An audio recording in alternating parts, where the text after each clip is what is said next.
Please like and subscribe. A Nazi officer's housekeeper hid 12 Jews in the basement. All of them made it out alive. "Without her, I wouldn't be alive," said Roman Haller, who was conceived while his parents were in hiding. Roman Haller owes his life to a 20-year-old housekeeper. He was conceived in the basement of a home in Poland where his parents and 10 other Jews hid out during World War II. It wasn't just any house. It belonged to a Nazi officer, and it was his housekeeper who smuggled the Jews to the basement and took care of them in secret. Over 2 years, the young woman, Irina Gut, went to extraordinary lengths to keep the 12 people safe and ensure that Haller would get a chance at life. After finding out about the pregnancy, his parents asked Gut to help them perform an abortion because a crying baby would endanger all of their lives. But she insisted they have the baby. When the Nazi officer discovered the Jews in his basement sometime later, Gut made a harrowing bargain. She agreed to become his mistress in exchange for his silence. "Irina Gut is like a second mother to me," Haller, now 77, said in a phone interview from his home in Munich. "Without her, I wouldn't be alive." In a remarkable twist, the Nazi officer also went on to play a significant role in his life. Gut, who died in 2003 at the age of 81, was one of many non-Jews who risked their lives to save those targeted by the Nazis during the Holocaust. They are the subject of a new campaign commemorating International Holocaust Remembrance Day, January 27, which falls on Thursday. The social media campaign, #Don'tBeBystander, those who risked it all to save a life, is intended to highlight the heroism of people like Gut and inspire future generations. It was launched by the non-profit Conference on Jewish Material Claims Against Germany, also known as the Claims Conference, in partnership with Yad Vashem, the World Holocaust Remembrance Center. "One of the things we're trying to convey is the power of the individual, that one person can make a difference," said Greg Schneider, executive vice president of the Claims Conference, which secures compensation for Holocaust survivors around the world.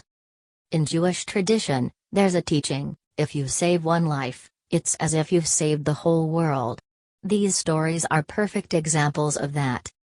Schneider said there's an urgency to educating people about the courageous acts of those known as righteous rescuers or righteous among the nations. Only about 150 who have been recognized by Yad Vashem are still alive. "They could have just looked the other way," Schneider said. "They didn't have to risk their own lives for somebody else's." Born to a Polish Catholic family, Gut was the eldest of 5 daughters. She was a 17-year-old nursing student living away from home when the Germans and Russians invaded Poland in 1939. Gut joined a band of Polish resistance fighters hiding out in the woods. One day, she was alone on the outskirts of town when Russian soldiers spotted her and chased her down. She was gang-raped and beaten unconscious. After recovering at a Russian-run hospital, Gut managed to reunite with her family. But a few months after her 19th birthday, she was rounded up and forced to perform hard labor at a munitions factory in Poland. Gut, who was anemic, fainted one day at the feet of a German army major, Edward Verujemmer. He felt sympathy for the blonde, blue-eyed teen and arranged a less taxing job at a soldier's mess hall about 280 miles away in the town of Ternopil, in what is now Ukraine but was then Poland. The brutality of the Nazis was still coming into focus then. Rumors swirled about Nazis rounding up Jews and forcing them into death camps. One Sunday in July 1942, Gut witnessed the horrors firsthand: Nazi soldiers opening fire on Jews in the middle of a street. At one point, she saw a soldier toss a baby above his head and shoot it out of the air as if it were a clay pigeon. "This was something you can never forget," she said in a 2001 interview following the publication of her book, In My Hands, Memories of a Holocaust Survivor. Gut began working in a laundry room in the soldiers' quarters where she supervised and soon befriended 12 German Jews. At night, she'd serve food and drinks to the Nazi officers. In the dining room one night, she overheard an SS commander say the Jews in the area would be cleared out within days. Gut knew this meant her friends in the laundry room would be killed. She wanted to save them, but how? Then came an opportunity. Ryujemur told her he was moving to a villa outside of town and wanted her to be his housekeeper. Over the next few days, Gut managed to sneak the Jews into the basement of the villa, where the previous owner had created a secret tunnel that led to a bunker beneath the gazebo out back. They all fell into a routine. Gut would see Ryujemur off in the morning and then put the key in the door so he'd have to ring the bell to get back inside. Once he left, Gut would let the Jews out from the basement. They'd spend time in the house, often helping her to cook and clean, before descending back downstairs around the time Ryujemur returned home. They were like mice in a cheese shop guarded by a sleeping cat, Gut said in her book.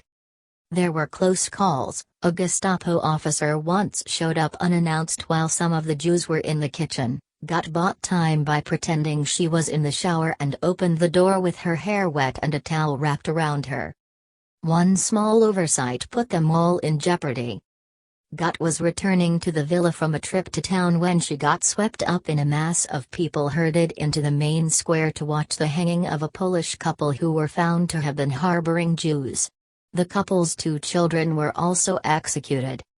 She returned home so shaken by the event that she forgot to lock the door behind her. 2 of the Jews were in the kitchen with her when the front door swung open and in walked Ryujemur. He stared at the Jewish women and then stomped off to his office. Fearing he would call the Gestapo, Gut ran after him, kissed his hand and begged him to show mercy. He stormed out of the house. When he returned later that night, reeking of alcohol, he grabbed Gut and told her the one condition on which he would stay silent about the Jews hiding in his basement. She described their sexual encounter that night, the first of many, as worse than rape. I knew I had to bear this shame alone. I could never tell my friends how I had bought their safety, Gut said in her book. Their honor would never allow them to hold me to this bargain. Weeks passed and the war continued to go badly for the Germans. As the Russians closed in on Ternopil, Ryujemur prepared to flee and Gut presented the Jews with a plan. She would whisk them into the forest where they could wait out the war in a primitive hideout with Polish resistance fighters. With Ryujemur's tacit consent, she smuggled them in small groups through the chaotic streets and dropped them off in the woods. It was there, sometime in the second week of May 1944, that Roman Haller was born. I was born in the forest, he said in an interview. The date is not really clear. All 12 made it out safely. Many months later, after the Nazis were defeated and Russia had seized control of the region, Gut made it back to Poland. She was hoping to find her family, but she received grim news instead. Her father had been killed and her mother and sisters arrested by the Soviet secret police. Because of me, she wrote, the dangerous fugitive partisan. Gut was devastated. She considered turning herself in to save her family. But she later found out they had been released and were in hiding. Gut was seen as a spy by the Soviets. She knew she could not seek out her family without putting them in danger. With the help of Jewish friends, she ultimately made it to a displaced persons camp in West Germany. In late 1949, she arrived in the U.S. She went on to marry an American, William Opdyke, a former United Nations delegate whom she had briefly met at the displaced persons camp. She bumped into him again after arriving in New York, and their relationship blossomed. She changed her name to Irene Gut Opdyke. The Opdykes settled in California and Irene gave birth to a daughter, Jeannie, but she never talked about her heroic past. Then one day when Jeannie was a teenager, she overheard her mother talking on the phone and soon realized it was not a typical conversation. The caller was a college student, a Holocaust denier who was conducting a random survey for a thesis related to World War II. My mother got very emotional, Jeannie Opdyke Smith said in an interview. When she hung up the phone, she said she had allowed evil to win because she kept silent. That if people who knew better didn't start speaking out, history would repeat itself.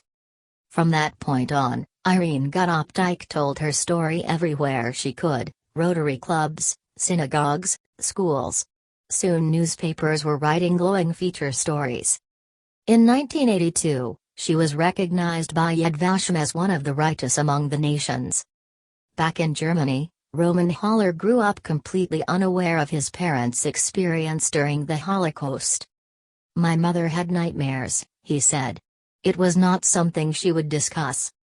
Back in Germany, Roman Holler grew up completely unaware of his parents' experience during the Holocaust. It was also much later that he learned their story came full circle in astonishing fashion. After the war, Gemmer returned to his native Nuremberg, but he was rejected by his wife and children and barred from their house. They found out that he had harbored Jews. Somehow, this information reached Holler's parents in Munich. They tracked Gemmer down and welcomed him into their home. The Jews who had lived in his basement were now providing sanctuary to the former Nazi officer. Gemmer became a grandfather figure to Roman. The little boy called him Zaid, a Yiddish term for grandpa. "He stayed with us because of troubles with his family," Roman Holler said. "This man was very dear to me." Holler and Updike met each other for the first time when she visited Munich for a documentary film project. The baby whose life Updike made possible was by then about 40 years old. "It was very exciting for me to meet the woman who saved my life," said Holler, who works to help Holocaust survivors as a senior representative for the Claims Conference in Germany. In media interviews later in life, Updike said she got the most joy out of telling her story to children. She had a specific message for them: "You can do what I did. Courage is a whisper from above," she wrote in her book. "When you listen with your heart, you will know what to do and how and when."